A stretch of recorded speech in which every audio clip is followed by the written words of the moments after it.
Good afternoon and welcome. Well, in the work that goes on here at Riverwalk Church in downtown Wichita, we often encounter what some might call the less pleasant aspects of our society. Those less pleasant things are well known: homelessness, addictions, violence, hunger, poverty. And no, we aren't in a particularly impoverished area. The office building next door is one of the premier office buildings in the city. The dreary Broadview is just a block away, as is Century 2, the Garvey Center, and other well-known places. Riverfront Stadium is only 3 or 4 blocks from us, and Exploration Place and the main library are just across the river. The river, the Arkansas River, is adjacent to the back of our church lot. There's a bridge that takes 1st and 2nd Streets across the river about 100 feet from our building. We see the things that I've described above. The homeless camp out under the bridge and in nearby parks. There are ample opportunities for drug deals in secluded places that aren't easily observed. The hungry and the poor are, well, they're just outside the door. And there is violence from time to time, assaults, gunshots, and so on.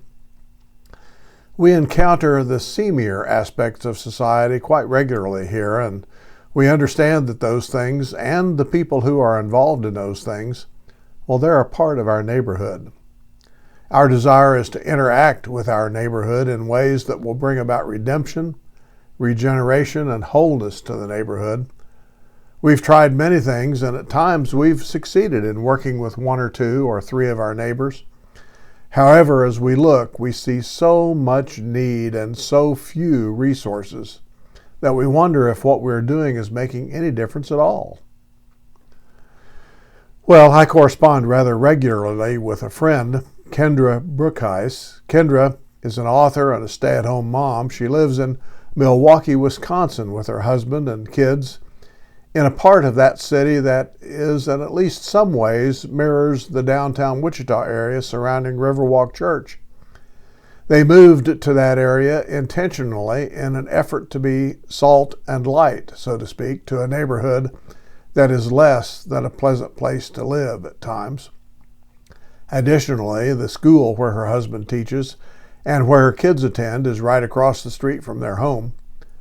Recently, we changed thoughts, Kendra and I, about the neighborhoods where we find ourselves, she at home and I at work. We both have times of joy when we're able to help someone, but we both lament that there is so much unmet need. Kendra wrote recently and said this about the need she sees and the work of God's redemption, and I quote here: "We find ourselves constantly living in the tension of sacrificing for the sake of our block and knowing that we're only human.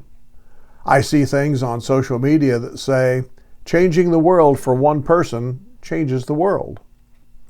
I know deep in my heart to believe this, and yet I also want change for many, change faster. This is where choosing joy over bitterness can be a daily battle for me, but a necessary one. I want others to see the joy to be found in Christ. At the same time, my default is often lament." Unquote.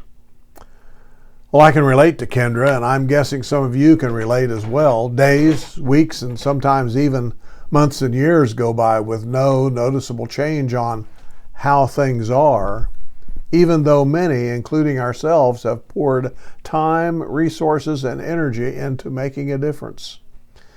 We sometimes take a step back and we wonder if we've made any headway at all, and we begin to develop a kind of cynicism and, yes, even the beginnings of bitterness as we look in vain for sprouts of redemption and renewal.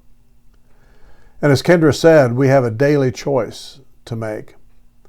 We can choose the joy of living in the forgiveness and blessings of God, or we can choose to harbor disappointment and bitterness because we can't do as much as we'd like to do. You know, it's really about submission, isn't it?